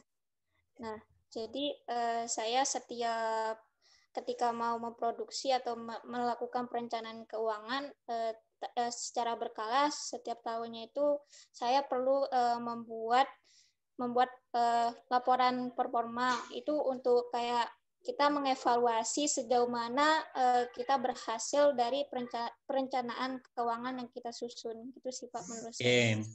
Baik, berarti saya mulai paham salah pahamnya. Laporan pro forma itu, laporan keuangan pro forma itu justru rencana. Jadi rencana anggaran itu ya, kalau anggaran yang biasa Anda sering lihat itu kan berapa uang maksimum yang boleh dibelanjakan. Kan begitu anggaran itu ya? Anggaran perusahaan, anggaran kantor, anggaran organisasi. Itu kan gambarannya begitu kan? Berapa uang yang boleh dibelanjakan untuk jenis kegiatan tertentu. Nah, dalam perencanaan keuangan modern, itu tidak itu saja. Tidak anggaran yang selama ini kita lihat saja. Tapi salah satunya adalah laporan keuangan pro forma. Jadi laporan keuangan pro forma itu seperti yang tadi sudah dijelaskan oleh teman-temannya, itu gunanya untuk perencanaan, target. Jadi misalkan targetnya minggu ini akan dapat uang berapa, dari siapa, kapan. Berapa banyak? Itu laporan keuangan performa itu begitu. Kemudian dicatatkan sebagai apa? Sebagai proyeksi cash flow. Jadi yang pertama kali dibuat dalam laporan keuangan performa itu adalah proyeksi cash flow atau laporan arus kas. Jadi uang dan masuk itu berapa kira-kira minggu ini, bulan ini, tahun ini dicatat. Apa kepentingannya? Dua kepentingannya. Tadi menurut teman-teman Anda, kepentingan pertama alat evaluasi. Alat evaluasinya adalah ketika nanti di akhir tahun dibandingkan tuh antara laporan keuangan dengan laporan performa tadi. Apakah performa kita itu sudah sesuai harapan kita? Diharapkan uang masuk pada bulan Februari itu sekian miliar. Realitanya begitu enggak? Diharapkan perubahan ekuitas yang terjadi adalah sekian miliar. Terjadi enggak? Nah, itu yang diharapkan. Sementara anggaran yang selama ini Anda bayangkan, anggaran itu kan anggaran belanja, betul nggak? Nah, sementara saya katakan tadi, menyusun perencanaan keuangan semata-mata menyusun anggaran belanja adalah hal yang salah. Karena Anda justru harus memperkirakan strategi perusahaan ke depan. Berapa sih? Apa sih yang dituju oleh perusahaan? Berapa sih sumber daya yang dibutuhkan untuk mencapai itu? Jika sumber daya itu dibutuhkan dalam bentuk divaluasi dengan uang, berapa banyak uang yang dibutuhkan untuk itu? Kemudian logikanya kalau keluar uang, ada uang masuk. Pertanyaannya, berapa uang yang akan dihasilkan dari uang yang keluar itu? Nah, itulah fungsi dari laporan performa tadi. Anda akan sering menemukan laporan performa ini dalam bentuk proyeksi cash flow. Proyeksi cash flow, proyeksi neraca, proyeksi laba rugi, proyeksi perubahan ekuitas gitu ya. Jadi Anda akan menemukan itu. Apa gunanya? Sekarang udah tahu. Yang guna kedua adalah ketika kita berhubungan dengan eksternal. Misalkan Irsyad mau diriin perusahaan. Perusahaannya pembuat gorden. Jadi khusus buat gorden. Jadi Irsyad membuat gorden kemudian mengajukan pinjaman ke bank. Maka bank biasanya tanya apa? Bank yang baik bukan nanya mana anggunannya. Ini anggunannya apa? Enggak akan. Bank itu enggak akan nanya itu. Bank itu akan nanya berapa perkiraan pendapatan perusahaan Anda di masa depan. Kalau saya kasih uang sekarang, sesuai dengan apa yang Anda harapkan, minggu depan ada berapa pemasukan uang ke Anda itu? Minggu depan, bulan depan, tahun depan, 5 tahun yang akan datang, berapa Anda akan menghasilkan uang dari uang yang saya pinjamkan ke Anda itu? Nah, itulah yang kita fungsikan sebagai laporan performa itu. Jadi sebagai alat evaluasi bisa. Karena kita bisa membandingkan kan antara harapan dan realita. Kepentingan dengan stakeholder bisa. Misalkan para pemasok. Di mana-mana itu, Lutfi, kita akan senang berproduksi kalau kita nggak ngeluarin duit, bener nggak? Kan? Lutfi ingin punya bisnis, tapi nggak mau ngeluarin duit. Semua orang juga pengennya begitu. Nah, yang jadi masalah, apakah para pemasok sumber daya kita, bahan baku kita itu mau masuk barang ke kita tanpa dibayar dulu, nunggu kita jual barangnya? Ada yang mau. Siapa? Mereka yang mau itu mereka yang sudah melihat proyeksi cash flow kita di masa depan, bulan depan, 3 bulan yang akan datang, semester yang akan datang, tahun depan, berapa dapat uangnya. Paham ya gunanya sekarang performa ini? Oke. Jadi kalau Anda menjadi seorang manajer keuangan atau menjadi chief financial officer, harus dibuat ini untuk kepentingan Anda sendiri di internal maupun di eksternal. Jadi kegunaannya ada 2. Nah, kemudian saudara sekalian, bagaimana kemudian strategi kita membiayai pembiayaan tadi? Ada 3 strategi utama di dalam pembiayaan. Tadi kan kita melihat ya, bahwa kita sudah membuat strategi masa depan mau apa. Kemudian kita sudah membuat laporan performa. Jadi kira-kira akan ada cash flow seperti apa. Dari anggaran yang sudah kita rencanakan pada langkah kedua. Jadi langkah pertama buat strategi, langkah kedua buat anggaran, langkah ketiga buat laporan performa. Maka pertanyaannya untuk memenuhi itu kan butuh modal. Butuh biaya untuk membiayai rencana-rencana tadi itu. Ada 3 strategi yang Anda bisa lakukan. Pertama, strategi konservatif. Strategi konservatif adalah strategi yang paling lazim digunakan oleh perusahaan-perusahaan. Kenapa lazim dipergunakan oleh perusahaan-perusahaan? Karena biayanya rendah. Jadi pinjaman jangka panjang itu bunganya relatif rendah. Makin panjang Anda meminjam uang, maka makin rendah Anda mendapatkan bunganya. Orang pada minjem uang jangka panjang. Tetapi kita punya masalah. Misalkan tadi, Irsyad mau bikin gorden, butuh uangnya misalkan 1 juta. Kata bank, jangan 1 juta deh, minjemnya tanggung 10 juta aja. Gitu. Pertanyaannya 9 juta mau dipakai apa? Tetapi kalau misalkan pinjaman jangka pendek, misalkan per kali ada orang pesan gorden, kamu pinjam uang ke bank, bunganya tinggi. Nah, pertanyaannya sekarang. Pertanyaannya, Hoironisa, kira-kira kenapa pinjaman jangka panjang bunganya tinggi ketimbang pinjaman jangka pendek? Kenapa pinjaman jangka pendek itu bunganya rendah? Karena ini Pak, kayak bunga itu kan kayak di perhitungan majemuk itu Pak. Bukan. Lama waktunya ini. Pak pakai logika, Pak Heronisa, pakai logika. Iya. Kenapa bank akan membebani nasabah dengan bunga yang lebih rendah untuk pinjaman jangka panjang ketimbang pinjaman jangka pendek? Apa logikanya? Tahu nggak? Tingkat risikonya mungkin, Pak. Tingkat risikonya. Jadi kalau jangka panjang risikonya lebih apa? Lebih rendah? Iya, Pak. Wah. Kurang kena, Pak. Wahyu. Apa bayangannya? Kenapa pinjaman jangka panjang bunganya lebih rendah? Karena itu bisa juga sih berkaitan dengan nilai uang. Karena ketika saya misalnya meminjamkan uang ke teman saya, itu yang relatif waktunya lebih sedikit, itu nanti otomatis pengembaliannya itu kan lebih cepat. Dan saya bisa membelanjakan uang saya itu ke yang lain gitu. Sedangkan untuk uang yang saya pinjamkan lebih panjang itu otomatis lebih lama saya akan ke pending untuk bisa membelanjakan ke kebutuhan yang lain. Jadi hak saya untuk membelanjakan uang itu otomatis akan ada ini jeda, Pak. Jadi nggak bisa. Enggak. Kayaknya masih belum klop. Fahmi, dengerin cerita saya, Fahmi. Ya, Pak. Untuk bunga pinjaman jangka panjang itu bunganya lebih rendah dari pinjaman jangka pendek. Apa logikanya, Fahmi? Kenapa bisa begitu? Kenapa pinjaman jangka panjang bunganya lebih rendah daripada pinjaman jangka pendek? Mungkin karena apa ya, Pak? Jumlahnya uang itu lebih banyak, jadi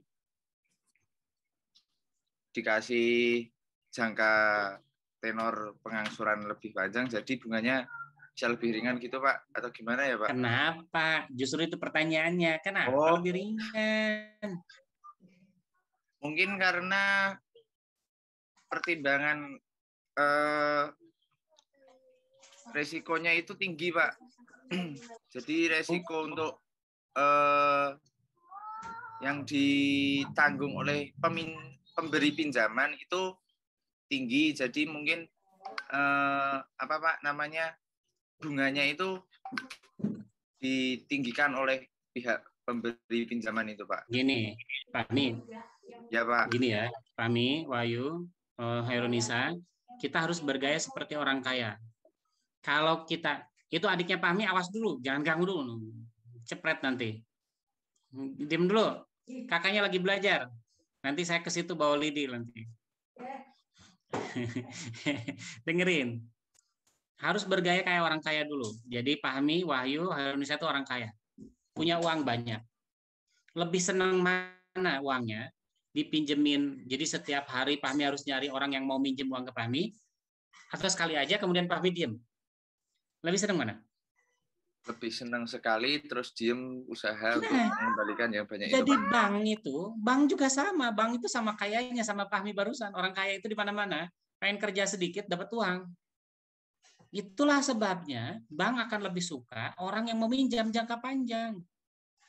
Jadi kalau kita pinjam uang buat beli mobil, beli rumah, bunganya pasti lebih pendek daripada bunga yang sifatnya mingguan, bulanan.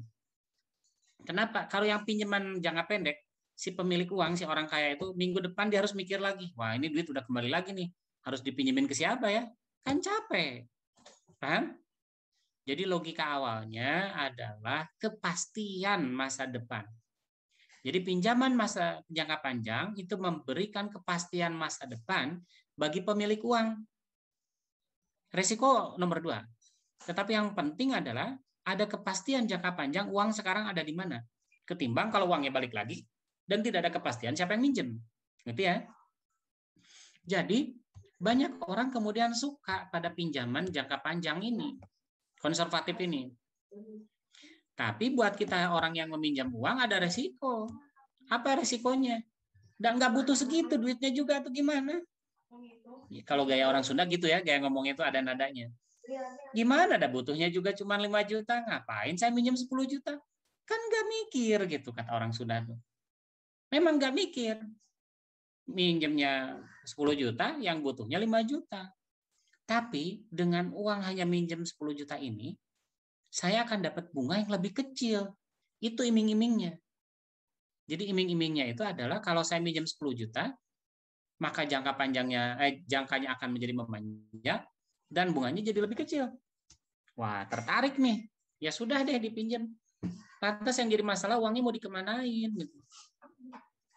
Nah, kemudian orang-orang yang meminjam, jadi dari versi si peminjam, dia kemudian akan menyimpan uang dalam banyak instrumen. Biasanya instrumen keuangan ya, sekuritas dan seterusnya. Tetapi itu beresiko. Kenapa beresiko? Di mana-mana juga yang namanya sekuritas itu beresiko dan resikonya tinggi. Bisa naik, bisa turun, kita nggak pernah tahu. Nah, berdasarkan pertimbangan itu kemudian orang mengambil strategi kedua. Jadi strategi kedua itu meminjam jangkanya pendek. Jangkanya pendek. Dia punya resiko, ada resikonya. Gara-gara minjamnya jangka pendek, bunganya tinggi. Kan tadi sudah diceritakan kan? Kata si peminjam, saya nggak peduli deh. Daripada saya minjem uang jangka panjang, terus uangnya nggak mau saya pakai juga, mau ngapain gitu. Nambah-nambah waktu masa pinjaman itu kan ada orang ya, nambah-nambah waktu masa pinjaman agar bunganya lebih rendah, lo ngapain? Saya butuhnya sekarang misalkan ya. Jadi dalam transaksi para pedagang kecil, IKM itu sering tuh minjem kayak gitu. Man, pinjem uang deh 10 juta. Kenapa? Saya mau nulis buku, bukunya biayanya 10 juta. Besok langsung dibeli sama mahasiswa. Dibayar tuh sama mahasiswa 11 juta. Ada selisih kan 1 juta. Nah, 1 juta buat kamu 500, buat saya 500. Sama-sama seneng kan? Ngerti nggak maksudnya? Tapi ada resiko. Bagi pemilik uang, resikonya adalah dia kebingungan kapan-kapan dia harus minjemin ke siapa uang itu. Bagi kita yang meminjam, resiko yang seperti ini adalah kalau pas pada waktu itu Pak Rahman udah minjemin duitnya ke orang lain, kita minjem dari siapa?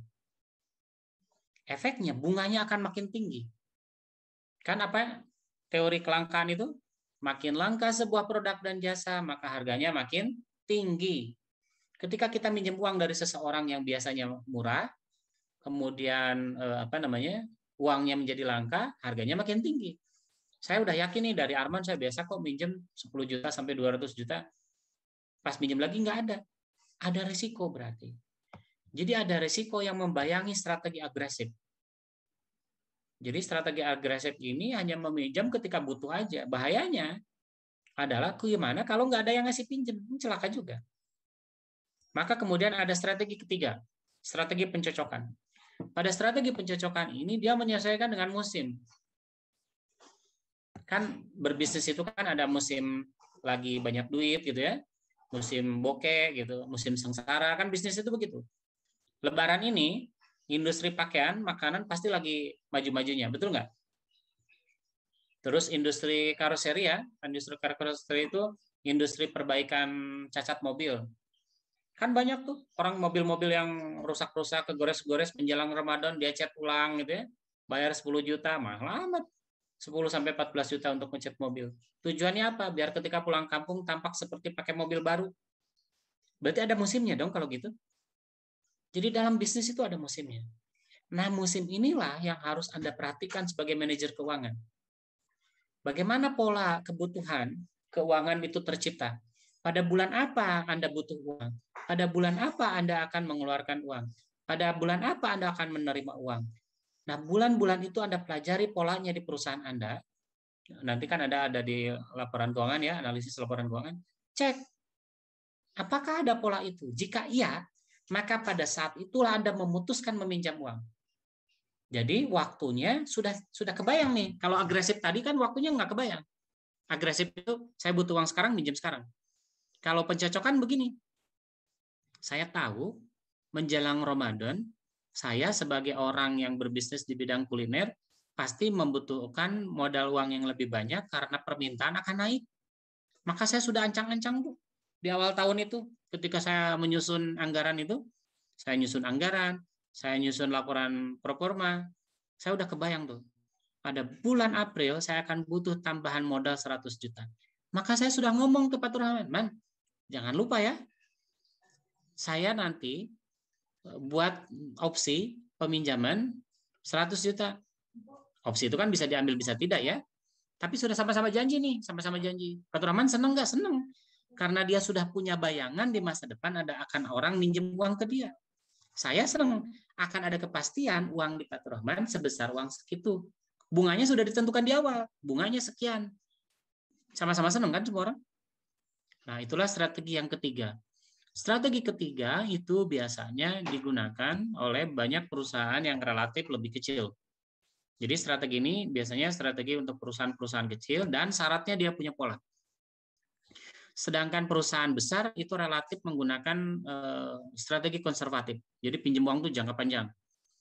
Obligasi 10 tahun, 20 tahun gitu. Nanti Pak gimana? Uangnya kan sekarang udah terkumpul. Ya nggak apa-apa buat investasi ulang. Gitu. Kalau obligasi 10 tahun, artinya kan dia nggak akan ngembaliin uang itu, walaupun uangnya sudah ada dari keuntungan dagang, sampai 10 tahun ke depan, 20 tahun ke depan. Benar nggak? Terus uangnya mau buat apa? Ngapain bikin-bikin bunga? Enggak, buat investasiin ulang. Nah, kalau perusahaan besar itu biasanya obligasinya jangka panjang.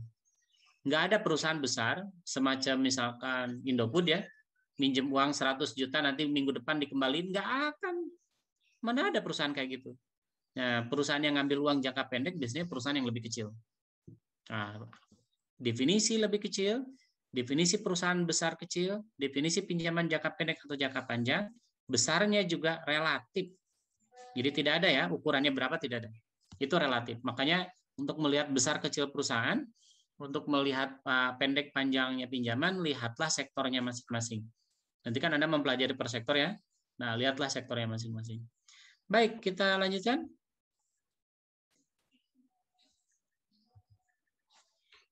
Anggaran yang harus kita susun itu harus memperhatikan beberapa, terutama tentang anggaran kas. Dalam cash flow, apa yang harus kita perhatikan? Pertama, kita pastikan berapa penerimaan tunai kita. Uang masuk itu berapa sih? Berapa uang keluar atau pencairan tunai itu berapa? Atas dasar itu kita akan bisa membuat arus kas bersih, kas akhir, kebutuhan pembiayaan, dan kelebihan kas. Atas dasar itu, kalau kita sudah benar membuat penyusunan anggaran, kita akan tahu ketidakpastiannya. Nah, sesudah kita tahu ketidakpastian,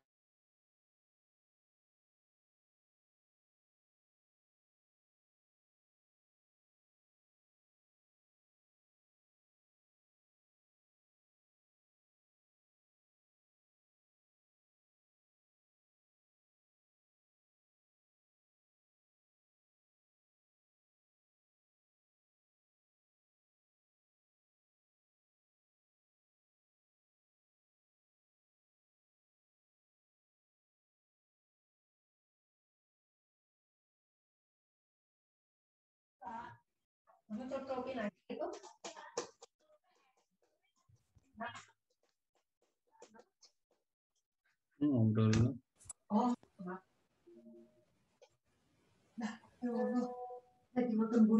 Baik, kita lanjutkan pada sesi ketiga, sesi terakhir. Jadi kita tadi itu lantas sesudah kita tahu akan ketidakpastian anggaran kas, apa manfaatnya buat kita?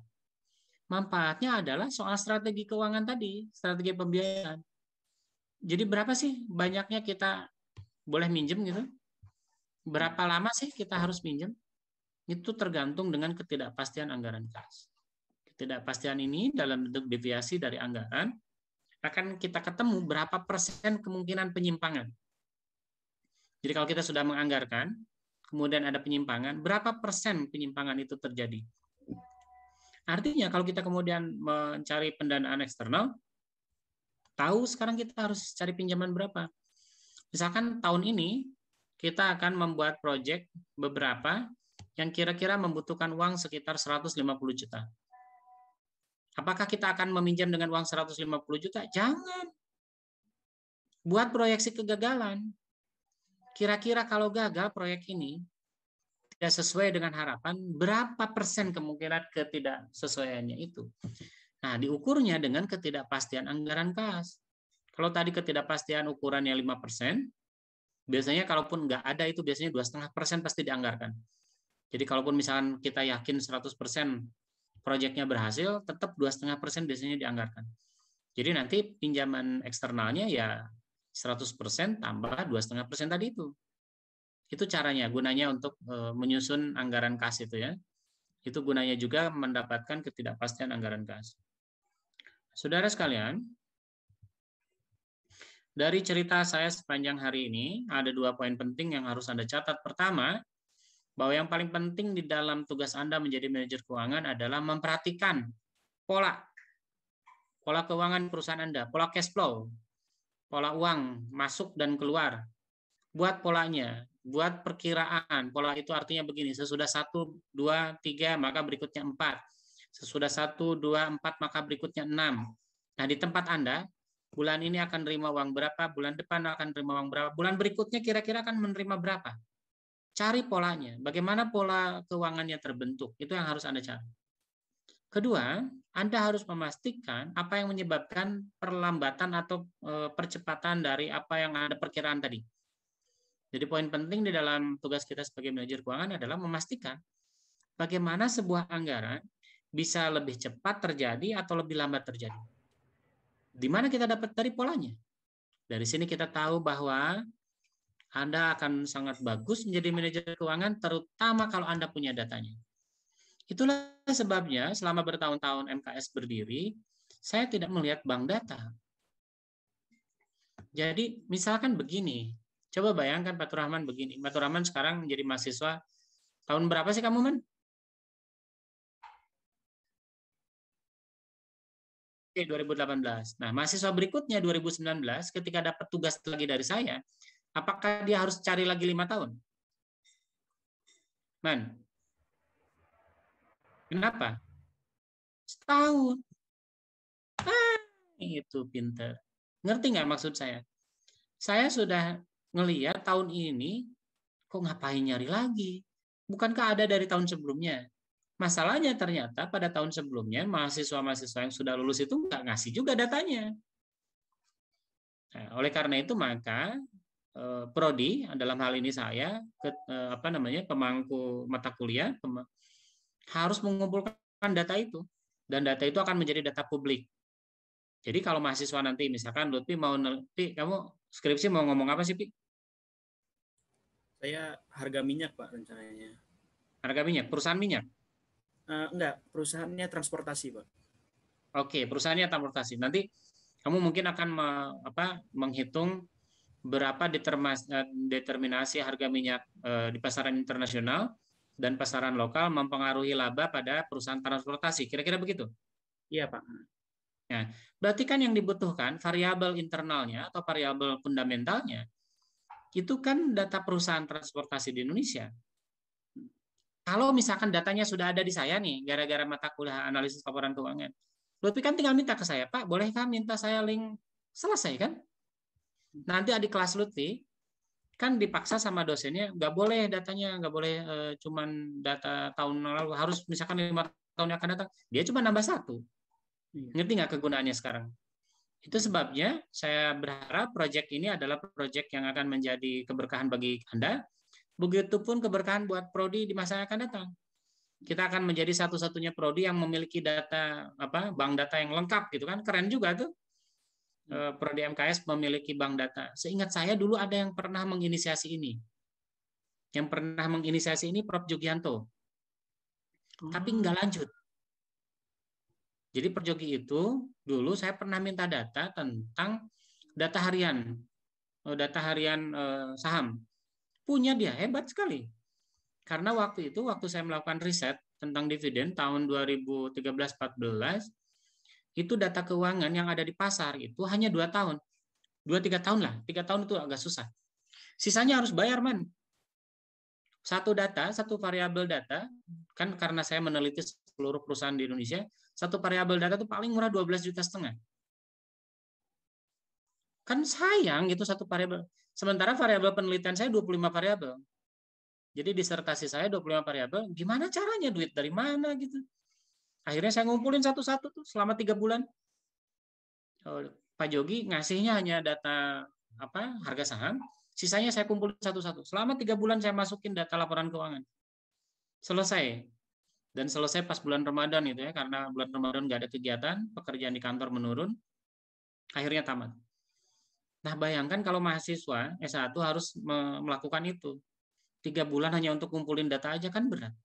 Coba kalau kita bagi-bagi nih, setiap orang 1, 2, 3, 4 perusahaan, paling tinggi 10 perusahaan, kerjain, masukin datanya, ayo diolah data bareng-bareng. Akhirnya begini misalkan. Fatur Rahman atau tadi Lutfi berarti butuh data apa? Lutfi pakai apa rencananya? Rui, Roa? Pakai Roy, Pak. Nah, bayangkan kalau datanya kemudian kita olah kan? Jadi si bank data tadi kan kita olah. Jadi perusahaan ini Roy tahun sekian berapa, Roa tahun enak kan? Mahasiswa yang ngerjakan skripsi itu tinggal minta aja ke saya nanti, Pak. Saya mahasiswa MKS angkatan sekian, mau meneliti tentang ini. Bolehkah saya meminta data Roa tahun sekian? Gampang, saya kasih. Kenapa saya bilang gampang? Saya juga hasil ngumpulin mahasiswa, kan gitu. Ngerti ya manfaatnya? Nah, jadi Anda tanpa data itu buta. Dari data itu kita tahu polanya. Kan tadi kata saya, Anda akan menjadi manajer yang baik kalau punya polanya. Kemampuan membaca pola ini sayangnya harus punya IQ yang baik. Jadi, Anda bisa membaca pola kalau IQ-nya baik. Karena IQ itu adalah kemampuan membaca pola. Pak, saya nggak bisa, Pak. IQ saya nggak bagus. Pakai software lah. Kan ada eViews, ada SPSS, ada MATLAB, ada banyak sekali software yang bisa membuat polanya. Ternyata polanya itu begini, Pak. Kalau ini naik sekian persen, ini naik sekian persen. Kalau ini turun sekian persen, ini turun sekian persen. Polanya dibiarkan dibaca orang lain aja. Nah, tapi pola itu dipraktik di lapangannya, itu kita butuh asisten. Jadi nanti kalau Anda jadi manajer keuangan, Anda harus mengerjakan polanya sendiri, nggak bisa. Data statistik itu biasanya dikerjakan oleh asisten. Yang lucunya itu, misalkan pada produk olahraga di Amerika, asisten untuk mengumpulkan data statistik itu hal yang biasa. Misalkan Anda pelatih basket tuh, ada film malam saya nonton. Siapa yang ngumpulin data statistik tim lawan? Ada asisten yang ngumpulin datanya. Kalau menang harus segini menangnya, skornya segini segala macam. Pemain ini kalau nembak 3 point-nya selalu gagal berapa persen, itu butuh pola. Jadi Anda tanpa pola nggak akan bisa jadi manajer apapun. Jadi kalau Anda bekerja di suatu perusahaan, maka data yang pertama kali Anda harus kumpulkan adalah data yang berhubungan dengan pekerjaan Anda selama berapa tahun terakhir. Kemudian Anda lihat polanya. Berikutnya, kalau Anda disebut seorang manajer keuangan yang baik, itu kan dilihat salah satunya dilihat dari perencanaannya. Pertanyaannya, apakah nilai perencanaan yang baik itu adalah nilai perencanaan kalau perencanaannya itu 100% tepat? Salah.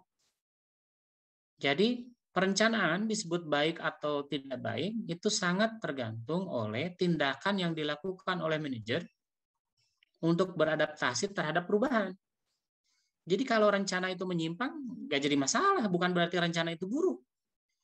Tetapi rencana yang baik itu adalah tindakan apa yang diambil oleh manajer untuk kemudian mengantisipasi itu. Jadi apa yang dilakukan oleh manajer untuk mewujudkan gitu ya. Jadi tindakan apa yang terpaksa dilakukan oleh manajer untuk mewujudkan apa yang sudah direncanakan. Itulah perencanaan yang baik itu. Jadi perencanaan yang baik itu harus punya alternatif rencana kalau begitu. Kalau ini gagal atau tidak tercapai 100%, si manajer harus melakukan apa. Nah, jadi dalam perencanaan anggaran yang Anda buat, jangan cuman sekedar membuat anggaran belanja. Itu kelas manajer kemarin sore itu. Nah, kelas Anda, karena Anda bekas mahasiswa saya, harus punya rencana apa tadi? Gimana urutannya? 1, bagaimana nyusun perencanaan itu? Rizky, bagaimana penyusunan perencanaan anggaran yang betul itu? Rizky, pertama apa? Rizky?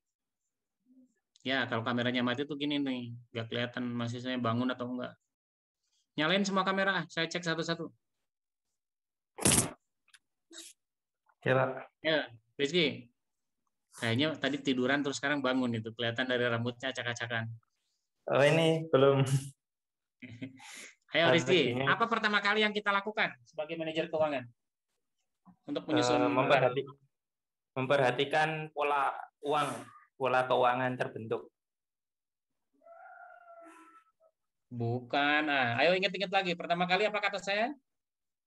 Ayo yang lain. Strategi, Pak. Oke, strategi. Jadi yang harus Rizky udah dijawab sama milenial ini. Jadi kata milenial, yang pertama kali harus diperhatikan adalah strategi perusahaan. Nah, strategi perusahaan kita tahu dari mana kira-kira? Salwa, dari mana kita tahu strategi perusahaan?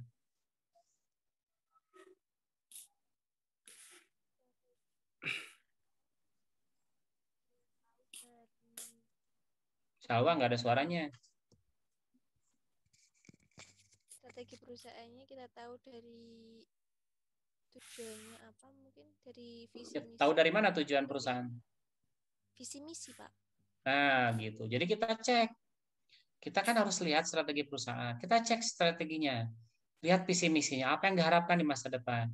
Sesudah kita tahu bayangan itu, barulah kita kemudian menjadi tahu apa yang kita mau produksi. Kita tahu mau produksi itu kenapa? Tahu tujuan perusahaan. Maka kita tanya tuh ke orang pemasaran, mau membuat produk apa gitu ya. Mau membuat produk apa, bagaimana. Jadi intinya yang ketiga adalah cek tentang pasar. Jadi sebelum melakukan proses perencanaan anggaran itu cek pasar dulu nih. Jadi 1 tadi lihat tujuan lihat strategi perusahaan. Strategi perusahaan lihatlah divisi misi organisasi perusahaan. Ketiga, ceklah pasar. Keempat, sesudah cek pasar ngapain? Aik. Ya, Pak. Sesudah cek pasar apa yang dilakukan? Itu, Pak, mengidentifikasi keunggulan kompetitif perusahaan, Pak. Nah, gimana caranya? Dengan melihat kayak tadi Pak dari data pasar tadi kayak analisis pesaingnya, terus belum ke situ. Lihat internal perusahaan dulu. Apakah kata orang produksi kita punya bahan baku yang cukup, SDM yang cukup dan seterusnya ya. Cek internal perusahaan dulu untuk kemudian menghasilkan keunggulan kompetitif. Keunggulan kompetitif inilah yang kemudian kita susun dalam bentuk anggaran. Anggaran itu relatif hanya persoalan anggaran belanja perusahaan. Tapi anggaran belanja perusahaan itu bukan perencanaan keuangan perusahaan, bukan perencanaan anggaran. Itu baru sebagian kecil. Kemudian untuk memastikan bahwa perencanaan itu berhasil atau tidak, kita harus punya juga perencanaan apakah yang kita rencanakan itu memang menghasilkan output yang benar. Kan kita mengeluarkan uang tuh. Apakah pendapatannya juga sesuai dengan itu? Untuk mengetahui apakah usaha kita berhasil atau tidak. Nah, laporan ini, laporan untuk melakukan pengecekan, evaluasi, segala macam itu, apa itu nama laporannya, Aulia? Laporan keuangan performa, Pak. Oke, jadi laporan keuangan performa itu, memulainya kira-kira adalah, kita mulainya dari apa laporan keuangan performa itu mulainya?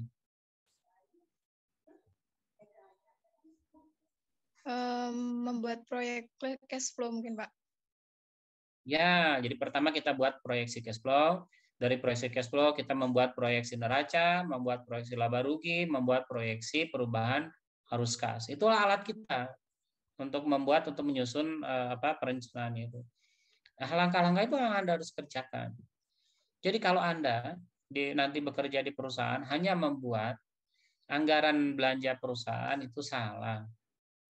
Jadi Anda harus mengerjakan itu sampai kemudian membuat perencanaan evaluasinya bagaimana. Nah, kalau begitu peran dari keuangan, kita orang keuangan itu ternyata luas sekali itu. Ada 4 peran keuangan di dalam perencanaan keuangan. Nurul Intiqomah, sebutin 1. Peran keuangan itu apa? 1? Nurul, nyalain kameranya biar saya lihat kamu tidur apa bangun. Nurul.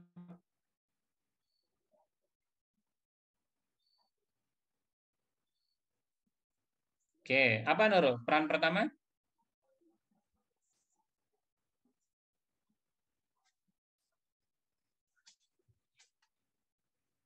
Kok nggak ngomong? Gimana, Pak? Fahmi apa katanya, gimana apa?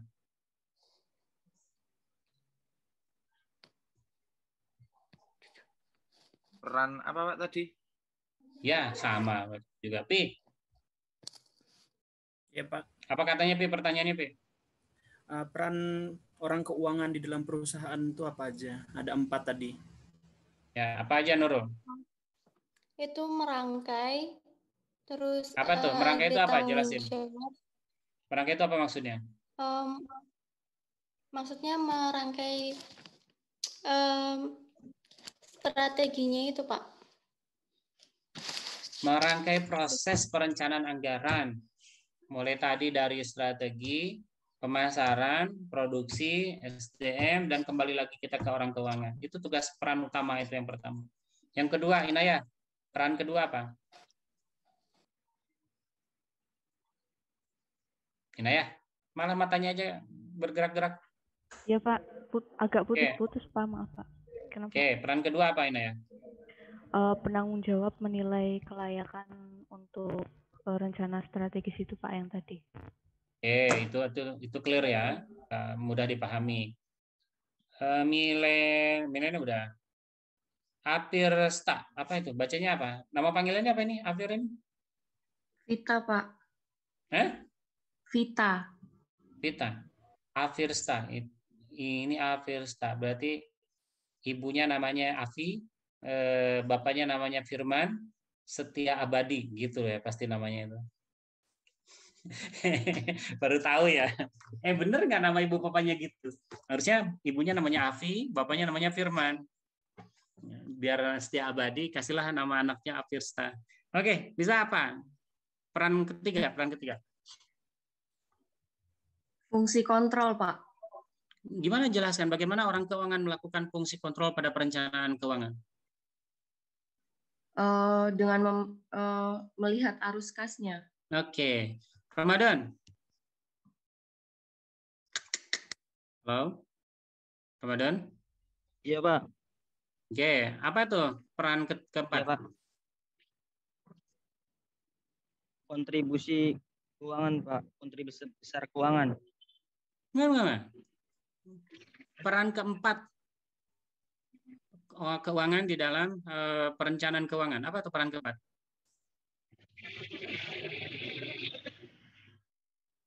Ya, ganti orang. Besar nggak sih, Pak? Aulia Nurul. Aulia? Manajemen resiko. Jadi fungsi keempat adalah kita berfungsi untuk mengelola resiko terhadap apa yang mungkin terjadi pada perencanaan keuangan. Gitu ya. Saya berharap apa yang saya sampaikan pada hari ini bisa Anda pahami dengan baik. Hari ini tidak ada tugas apa-apa. Selamat menunaikan ibadah puasa.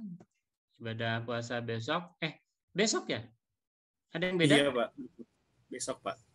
Saya hari ini. Oh, terawih. Kita berjamaah di mana kita? Zumba. Tapi kayaknya harus dicoba itu. Nah, apalagi kalau yang di Mekah itu panjang sampai ngantuk gitu. Karena ayatnya panjang-panjang itu. Tapi rakaatnya lebih pendek. Man, kamu berapa rakaat, Man? Tarawihnya?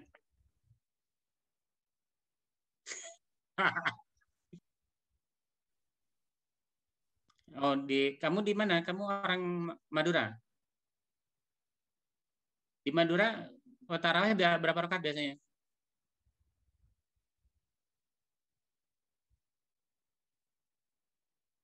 Oke, 20 rakaat. Pi, kamu berapa, Pi? Kalau saya ikut yang di sini, Pak, yang di Jogja. Jogja berapa? Jadi yang Jogja itu berarti berapa itu? 11, Pak. 11. Jadi 443. Masa ada tarawih 11? Salah. Nggak ada tarawih 11. Kalau Salwa, bener nggak Salwa? Salwa, bentar. Salwa. Bener nggak ada tarawih 11 rakaat? Ya, 3-nya witir, Pak. Iya, jadi tarawihnya mah cuma 8. Tarawihnya 8. Masa 11? Nanti aliran sesat nanti orang nyebutnya. Bukan kan tambah witir, Pak, biasanya. Langsung diwitirin, Pak.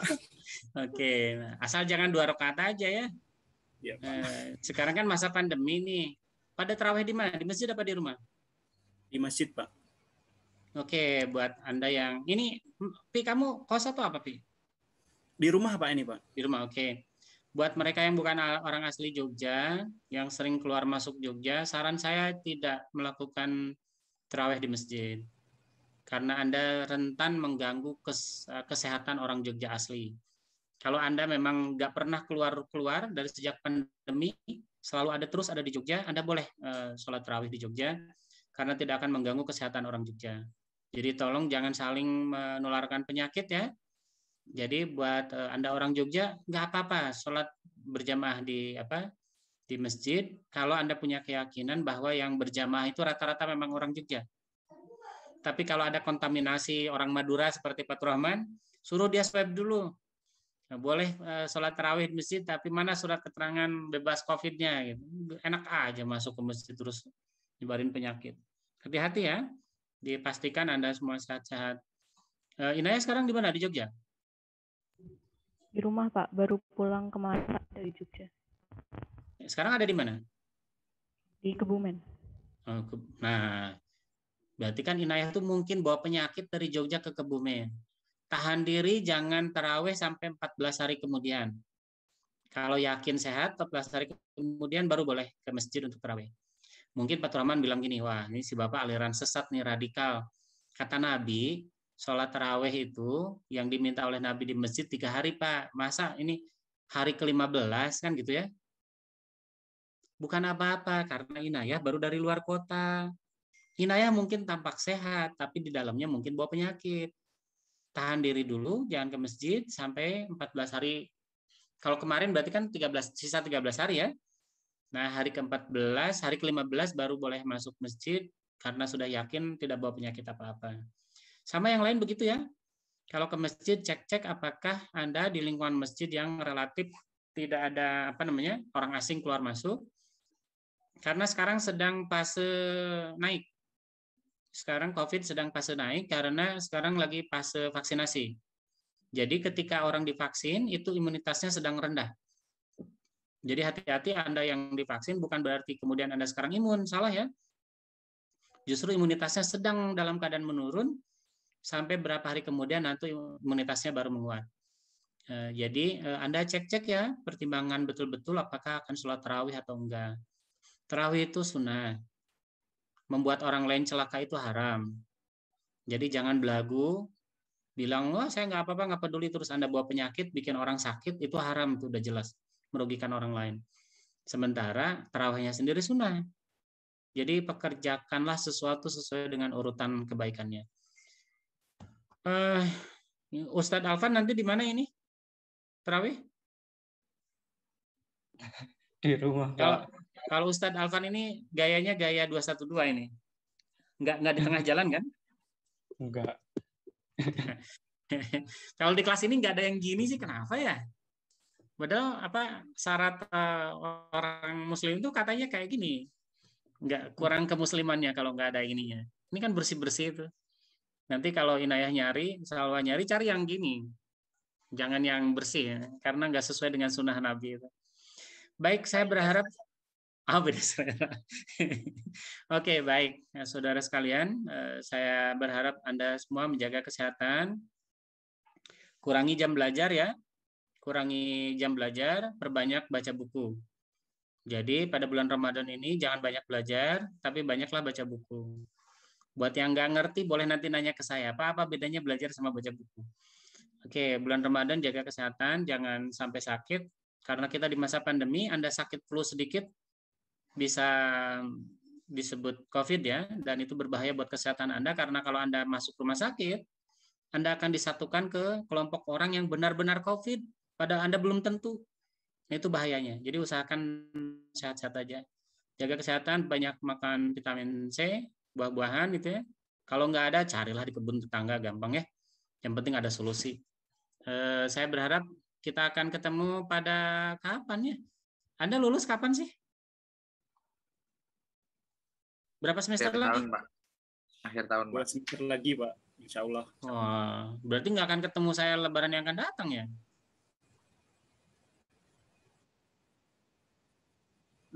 Ini kayaknya satu-satunya apa?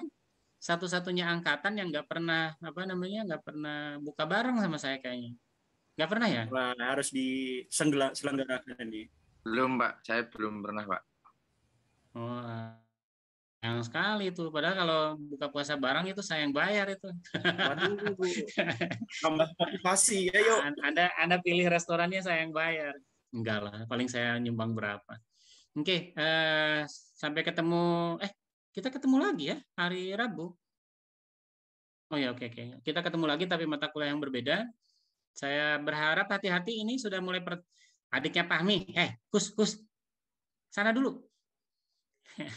Ini hati-hati sudah mulai mau pertemuan UTS. Masing-masing penanggung jawab kelas pastikan laporan keuangan sudah masuk pada pertemuan keberapa maunya, Man? 7 apa 8? Oke.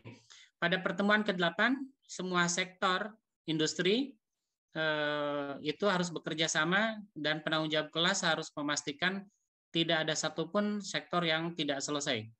Bagaimana caranya bekerja sama selama bulan Ramadan itu mengisi itu ya. Terima kasih. Assalamualaikum warahmatullahi wabarakatuh. Waalaikumsalam warahmatullahi wabarakatuh. Waalaikumsalam. Jangan lupa absen ya, Man ya. Ini yang hadir cuma 17 orang nih. Saya screenshot dulu. Yang nggak hadir, sisanya nggak hadir berarti.